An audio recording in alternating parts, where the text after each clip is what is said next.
les supporters connaissent vraiment ton expérience et ton histoire. Après, il y en a qui la connaissent un petit peu moins.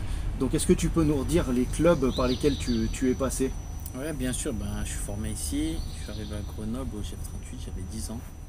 Et j'en parlais avec mon père ce week-end, je crois que c'est ma 13e ou 14e saison au GF38. Donc c'est vrai que ouais, ça commence à faire ma 14e saison au GF38. Ouais.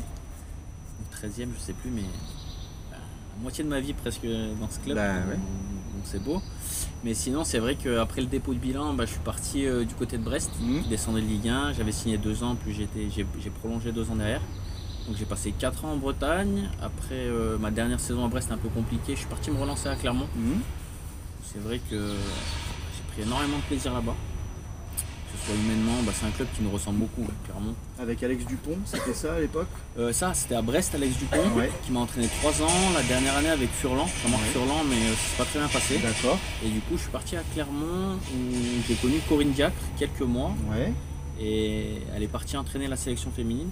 Du coup, c'est Pascal Gatien qui l'a remplacé. C'est vrai que j'ai vécu 2 années incroyables là-bas. Ouais.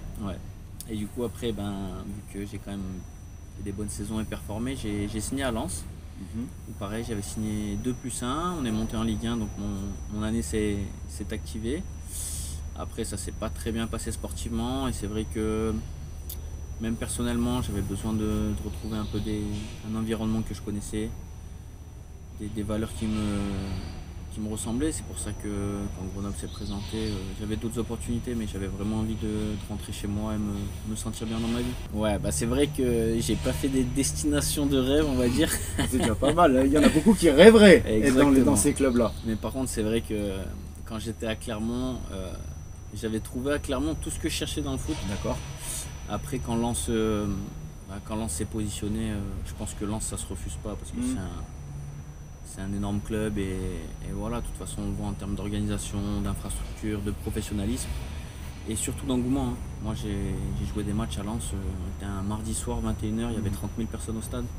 Tu l'as connu Flo Sodoka toi au GF? Ouais, je l'ai connu un an, Flo, et c'est vrai que... il performe là, hein? Ouais, il a mis un triplé ce week-end. Meilleur buteur des championnats européens je crois pour le moment. C'est ça, non mais c'est un super mec et je suis content, de toute façon il a une super mentalité, ça me choque pas du tout qu'il fasse de grandes saisons là-bas. On va exit ton passé, on va essayer de revenir sur des périodes un petit peu plus grenobloises on va dire. Donc tu as joué en jeune bien entendu à Grenoble, tu es passé par un club de l'Aglo avant si je dis pas de bêtises, c'est pas l'US Sassenage?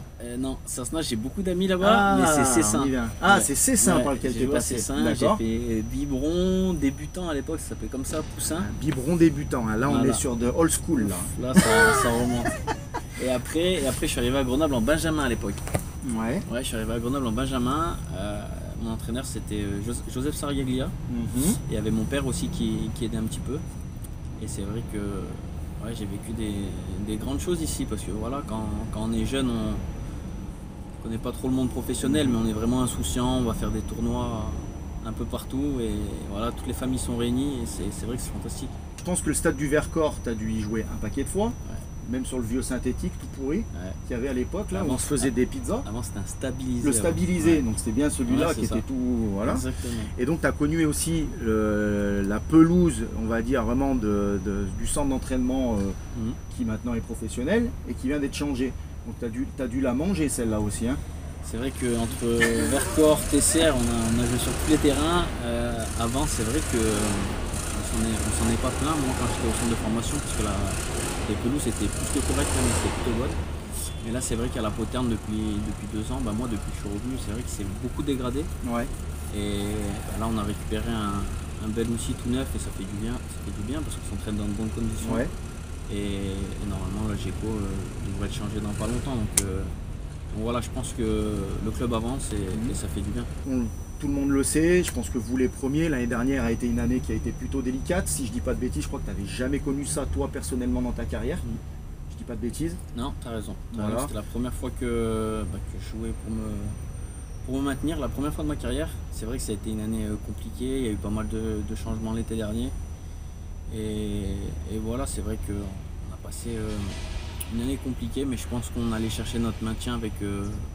Voilà, tout simplement avec nos valeurs qu'on connaît ici à Grenoble, à rien lâcher, à se battre jusqu'au bout et Et bravo à tout le monde parce que c'est vrai qu'on a tremblé mais on l'a fait.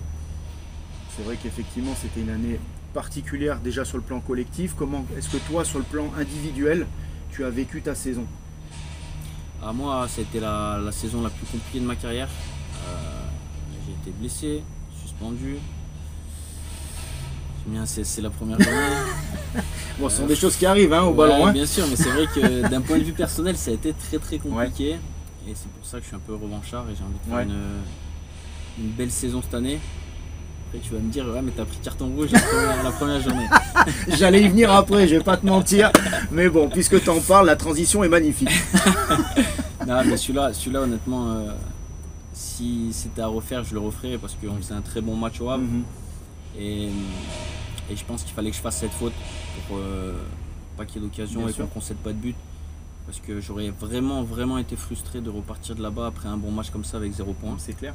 Et du coup, je pense que ce point, il valide notre bon match. Et en plus, on est sur une série plus que positive avec la victoire de ce week-end. Donc si c'était à refaire, je le referais sans hésiter. Très bien. Et pour toi, quelle est la différence entre le GF38 de l'année dernière et le GF38 de cette année, même s'il n'y a pas eu autant de temps d'écoulé? Est-ce que tu vois déjà une différence, que ce soit en termes de préparation, de physique, de tactique? Est-ce que toi tu perçois les choses autrement que sur la saison précédente? Déjà pour commencer, l'année dernière on a eu quand même pas mal de pépins athlétiques. Et du coup là je pense qu'on a fait une très bonne prépa, ce qui va nous limiter un peu ces pépins là. Donc ça c'est bien. Deuxième chose, l'année dernière on était vraiment dans une spirale négative et quand rien ne va, c'est compliqué de sortir de cette spirale. On n'avait pas trop confiance en nous, malgré le fait qu'on avait quand même des joueurs très bons et très intéressants avec un très bon niveau Ligue 2. Je pense que cette année on a vraiment un groupe intéressant. Les joueurs qui sont arrivés nous apportent un vrai plus. Et voilà, on a un niveau homogène. Aujourd'hui, le groupe a un niveau très homogène. Du coup, je pense que quand il y a des absences, ça se ressent pas. Et comme là, par exemple, ce week-end, la charnière, c'était Paquiez-Tchapchet. Paquiez n'avait jamais joué dans l'axe, mais c'est un mec qui a de la bouteille, qui est expérimenté en Ligue 2. Et le petit Alan, son deuxième match hier, et ils ont fait un super match. Donc, en vrai, voilà, aujourd'hui, je pense qu'on a de la profondeur de banc et qu'on est armé pour cette saison. Et tout simplement, il faut qu'on prenne confiance en nous et qu'on ait conscience que voilà, on a des bons joueurs et si on est valeureux, si on travaille ensemble, on peut avoir une vraie belle équipe. Ouais. Honnêtement, on a bien bossé, on a fait beaucoup de volume. Et même que ce soit les matchs de prépa ou le premier match du championnat, on s'est senti tout de suite prêt. Et c'est vrai que l'année dernière, la prépa, elle a été un peu compliquée, c'était beaucoup de travail intégré. J'aime le foot, j'aime l'intégrer, mais je pense qu'une base de volume est nécessaire. Et la preuve en est, la première journée, je crois qu'on a fait 3 ou 4 blessés l'année dernière. Et là, au final, on a fait un bon début de saison, même si on est qu'à 2 matchs pour le moment. Ouais, mais c'est très bien. Et je pense qu'on est bien parti, effectivement, en tout cas pour voir des joueurs se battant fièrement pour voir avec le maillot grenoblois, en tout cas. Exactement. Si tu le veux bien, on va parler maintenant de ton rôle au sein de cette équipe. Il faut dire ce qui est, tu es un des joueurs les plus expérimentés. Comment le coach te demande d'intégrer ton rôle dans cette équipe, autant sur le plan tactique que sur le plan de l'expérience? Ce qui est bien, c'est que le coach nous fait confiance. Et c'est vrai que voilà, ce qu'il a réussi à créer, c'est vraiment un bon esprit de groupe, même si on l'avait déjà avec l'ancien coach. Il a renforcé ça et il nous fait entièrement confiance. Donc c'est vrai que moi je suis un ancien aujourd'hui, j'ai un peu de bouteille et j'aime énormément partager. Moi j'aurais pas pu faire de sport individuel parce qu'en fait je me serais fait chier. Non mais vraiment je me serais vraiment fait chier. Ce que j'aime c'est partager et aujourd'hui je trouve qu'on a une équipe avec des joueurs de talent, des jeunes joueurs et ils ont besoin aujourd'hui d'être un peu aiguillés. Donc je pense que c'est notre rôle à nous les anciens de prendre les choses en main, de les aiguiller, aussi taper du poing sur la table quand ça va pas évidemment. Mais ce que j'apprécie tout particulièrement cette année, c'est que vraiment les joueurs et les jeunes joueurs sont vraiment à l'écoute et ça fait plaisir parce qu'ils ont compris que c'était pour leur bien et pour le bien de l'équipe. Donc je pense qu'avec cette mentalité-là, on ne peut que avancer tout simplement. On va parler de ton caractère sur le terrain, si tu le veux bien. On a vu l'année dernière effectivement qu'il y a eu certains moments où tu as écopé de quelques cartons. En même temps, j'ai envie de te dire, c'est le jeu, c'est le football. Qu'est-ce que tu as envie de répondre aujourd'hui aux personnes qui voient Manu Pérez comme un joueur aussi à fort caractère sur le terrain? Sur le terrain comme dans la vie, je suis quelqu'un d'entier. Donc quand je fais les choses, je les fais avec le cœur et ouais, j'y mets toutes mes émotions. Et des fois, c'est vrai que dans la vie comme dans le foot, quand il y a une injustice, ben forcément, je m'énerve un peu vite. Mais après voilà, ça fait partie du football. Je pense pas être non plus un joueur hyper caractériel. Je dois avoir 9 ou 10 ans pro, j'ai dû prendre 2 ou 3 rouges. C'est pas non plus. Rassure-moi, pas tous à Grenoble quand même. Non, pas tous à Grenoble. Non, clairement. Ah, mais voilà, je suis pas non plus un joueur hyper caractériel, mais voilà, justement, j'essaye. Il y a un paradoxe en fait, parce que j'essaye, moi, de mettre du calme pour l'équipe. Mais c'est vrai que des fois, mes émotions, elles me submergent un peu et voilà, j'ai jamais de gestes très très déplacés, même si contre Nancy, j'ai pris un carton rouge l'année dernière. Je vais jamais mettre des attentats, des tacles assassins.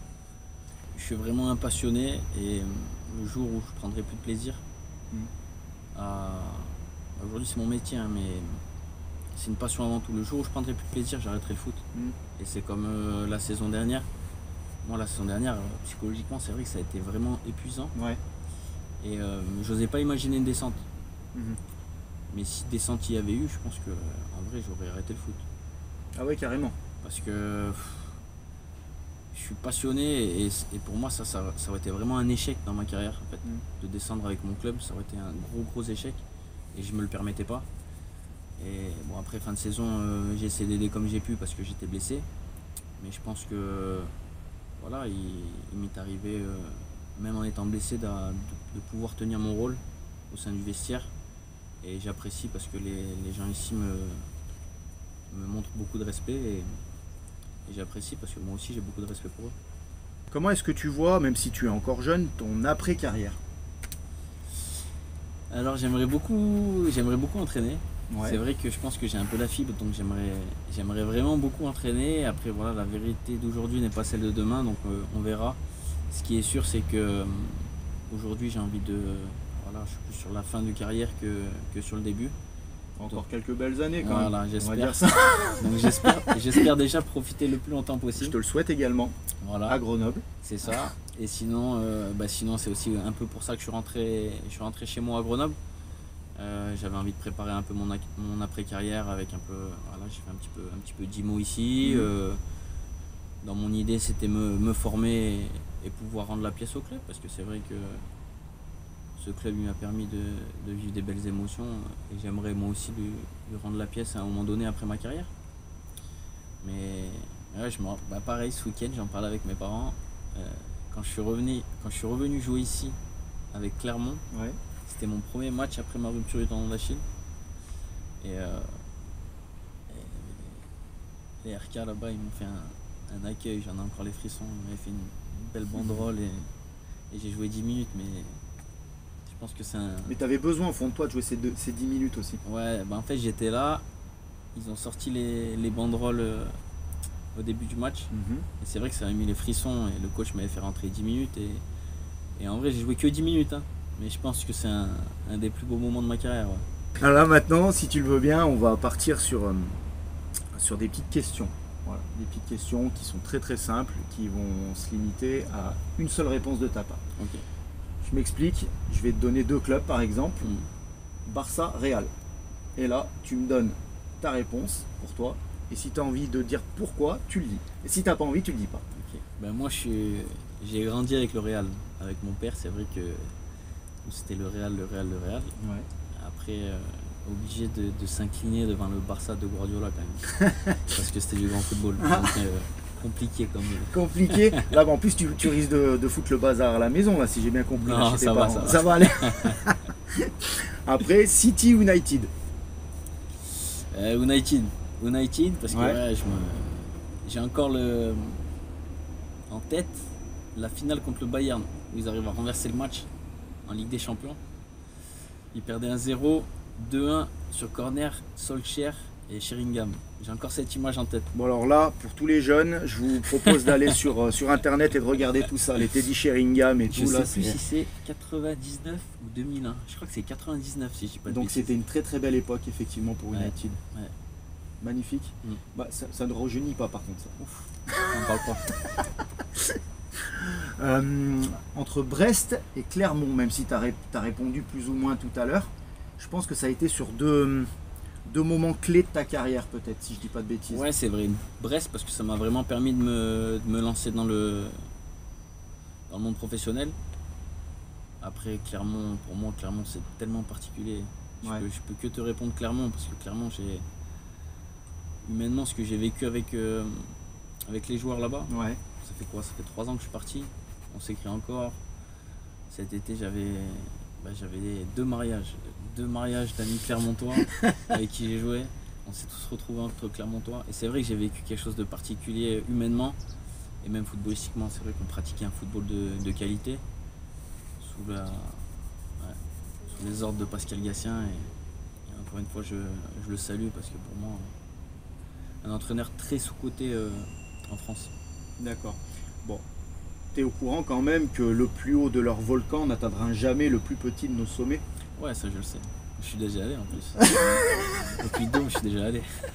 Donc ça c'est la petite aparté, c'était une phrase que les RK avaient sortie à l'époque où tu Et en devais plus- être très très jeune Ouais. déjà, à Lesdiguières. Ouais, oui.